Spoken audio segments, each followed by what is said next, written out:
All right, so Darcy's law is important when looking at how groundwater moves in the subsurface. And I got to tell you guys a story about, well, when I was in graduate school. So when I was in graduate school, I eventually had taken all of the classes I really, really wanted to take in geology, and then I was stuck with the classes that, like, well, I still needed to take classes and I wasn't that interested in them, and one of them was groundwater hydrology.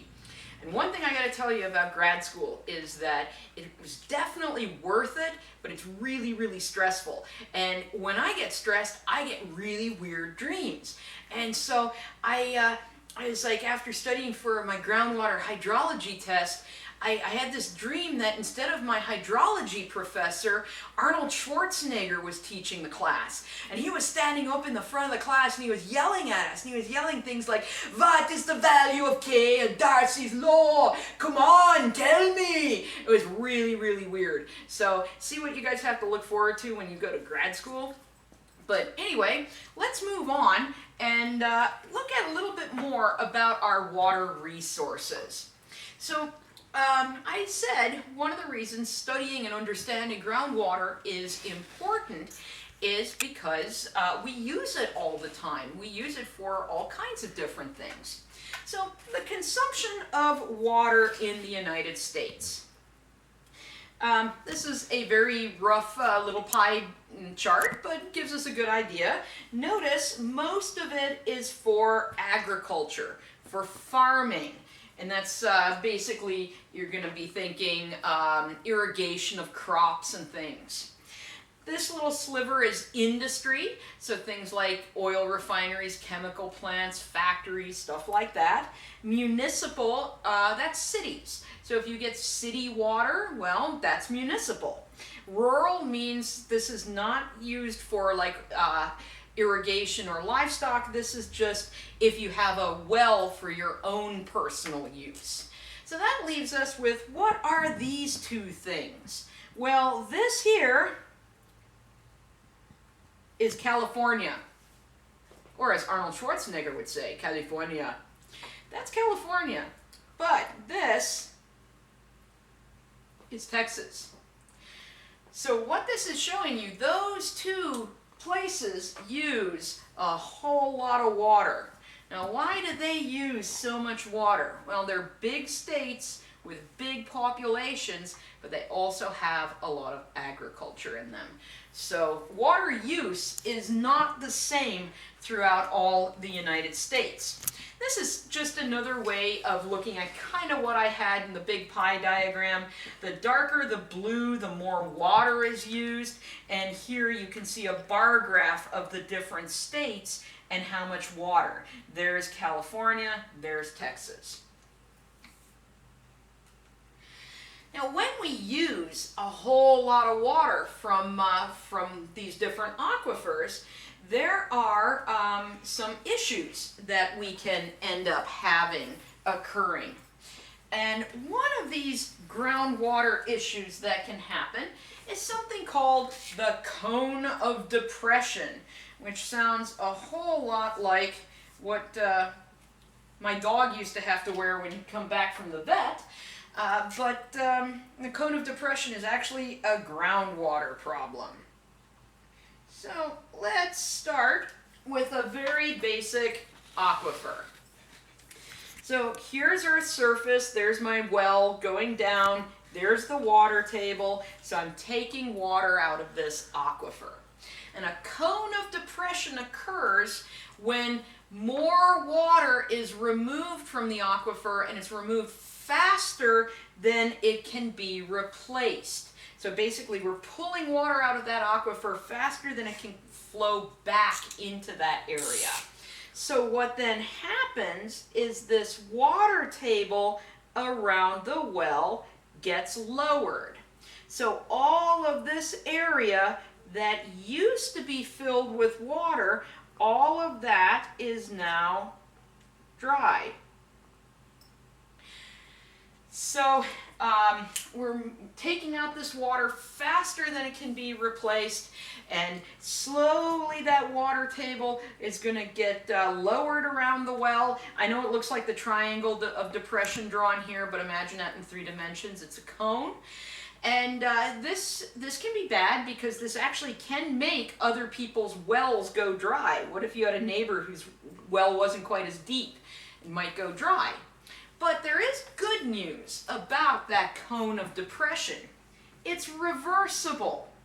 If you start to conserve your water usage, don't use quite as much water anymore, the water then can recharge the area and the cone of depression will be solved. Unfortunately, there are issues that are irreversible when we use a lot of groundwater. And one of these is compaction and subsidence. And so compaction is when sediment gets like squeezed closer together. And this can happen because of this loss of fluid pressure from pore spaces. Okay, so we know that like gravity pulls stuff down, right? And so sediment wants to kind of squish together. But water, being a liquid, is not compressible, so it actually exerts a force called this pore fluid pressure that keeps the sediments from packing really, really closely together. And that's what we're trying to show here. We have these spaces in between the little grains of sediment are filled with water and preventing that sediment from squishing closer together. But if we remove that water, then this allows the sediments to compact and settle much, much closer together. And what this does then, that's the compaction, the sediments kind of coming closer together. Subsidence is where the entire Earth's surface above this area will actually sink. It will get lower in elevation. And this is irreversible. Once those sediment grains pack closer together, it's not like you can pump water down there and reinflate it or something. Once that's they settle, all of that porosity that was once there is gone forever and cannot be gotten back. So this is something that occurs closer to home. We can see this is the Houston area, and this is subsidence caused by this compaction of sediment because of the withdrawal not only of water but also of some oil in this area. But this is just 5 years from 1995 to 2000. You can see some areas subsided a foot. That means the surface elevation lowered that much in 5 years. It gets even worse if we look at the subsidence over close to a 100-year period from 1906 to 2000. And these are in feet, and you can see some areas, there's 10 feet of subsidence. And these are actually right near Galveston Bay as well in the ship channel. And so these were close to sea level anyway, and then you subside them 10 feet, they're suddenly under sea level. In fact, there is an entire subdivision here in the Houston area, somewhere out here, that had to be abandoned in the early 1980s because when it was built, it was a few feet above sea level, and then it subsided below sea level and became flooded, and everyone had to leave that area. When you have this subsidence, when you have areas that are sinking and then some areas around that are not, you can also develop these large fissures in the ground. These are seen in the area surrounding Phoenix, Arizona. And you'll drive around and you might see some signs like that, earth fissures possible, though this was my favorite one with the little car like that. But probably the most famous place that's had subsidence is the San Joaquin Valley in California. It is a major agricultural area. They withdrew a whole lot of groundwater to irrigate crops. And we can see in 1925 the land surface would have been up here. And by 1977, just what, 52 years, the land had dropped that much. And all of that is lost porosity. That is all area that water once occupied underground. All right, there are other groundwater problems. Saltwater intrusion is a problem that can happen in coastal areas. So we have to be near the ocean where we can have salt water. So what happens in areas where you have this saltwater intrusion, fresh water is taken out of the aquifer faster than it's replaced. So salt water can then start seeping into the aquifer and occupying area that fresh water used to occupy. Now, fresh water is less dense than salt water, so it will actually float on top of the salt water. But as you start extracting things from a well, the well basically sucks the salt water upwards, and this is called upconing. So let's take a look at what's going on. This is our natural conditions. We've got the ocean out here, we've got fresh water here, there's the land surface, here's the water table. So we've got an area of fresh water and an area of salt water. But as we start extracting that fresh water, the water table goes down and there's more area for this salt water to start occupying. So the salt water starts entering areas where fresh water used to be. And as we continue to extract out of this well, we'll actually start pulling some of that salt water into it. And so this is something you got to be really careful about in coastal areas. All right, well, usually in this class I have something about how Earth is trying to kill you, and yeah, karst topography counts for that. So, but karst topography is also caused by groundwater. So karst topography is a terrain shaped by the solution activity of groundwater. Solution activity meaning the groundwater is dissolving away rock, dissolving it and carrying it away. So this can only happen in soluble rocks. And the most common soluble rocks that you'll see are limestone and dolomite. Now, typical things that you'll see in an area of karst topography are caves, disappearing streams, and sinkholes.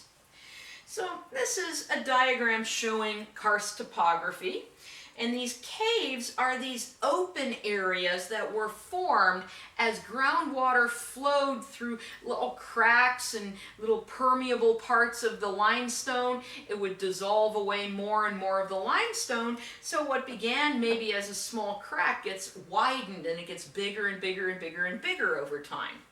Disappearing streams are these streams that pop up from underground. Basically, they flow out of a cave somewhere. They flow over Earth's surface for a short distance, and then they drop into the subsurface, into another cave somewhere. And sinkholes form, there are going to be these depressions that we get. They form where the roof of one of these caves got so thin that it could no longer support its own weight and it collapses. So this is a cave. Imagine all of this was once limestone that has been dissolved away by water. And this is underground in a cave. Again, all of that once was rock, but over time the rock was dissolved by groundwater, leaving this open space. This is a topographic map of a disappearing stream. We're looking at not more than about a mile, and we see the stream shows up right there. It flows and it disappears. And this is a disappearing stream showing up on Earth's surface from a small cave. And then we have these sinkholes. So all of this, there used to be basically a roof over this, covering this area, but that got so thin it eventually collapsed, revealing basically the cave system that was underground. So what are some of the problems associated with karst topography? Well, first of all, contamination can travel really quickly because in karst topography, you do have these caverns, these open spaces where contaminants can rapidly travel underground. And then the other problem is sinkhole collapse. This is the Winter Park sinkhole. This is in Florida. This opened up in the early 1980s. And to give you an idea of the size of this, that is a truck with a camper shell on it. This basically happened overnight. And these sinkholes, they're not a solitary feature. It's not like, oh, a sinkhole opened, it's done. Because they form in certain types of bedrock, any place that has that bedrock is susceptible to a sinkhole opening. This is part of Florida, and each one of these dark areas is a little lake occupying a sinkhole.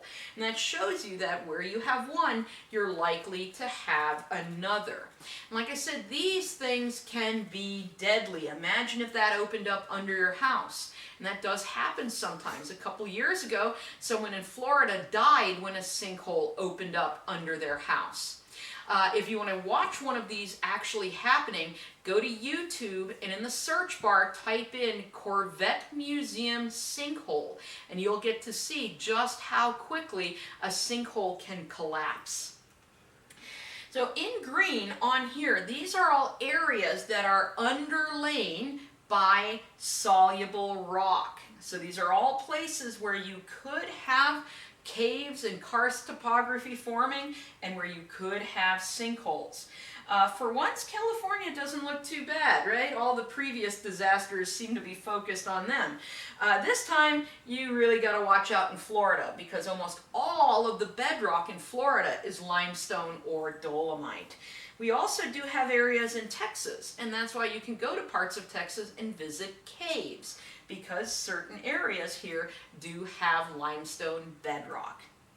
So I just want to finish by showing you some really kind of neat areas. These are where we have hot springs and geysers. Those are related to groundwater. In this case, you tend to get hot springs and geysers in areas where you have volcanic activity because the magma is close to Earth's surface, so it is heating the ground and heating the groundwater in that area. So this is a hot spring. Don't jump in, it's boiling. This is another hot spring. This is a geyser. Sometimes the water gets superheated and it builds up pressure underground, and then finally that water shoots out under pressure. This is a hot water geyser in Yellowstone. You can also have cold water geysers like this one in Germany.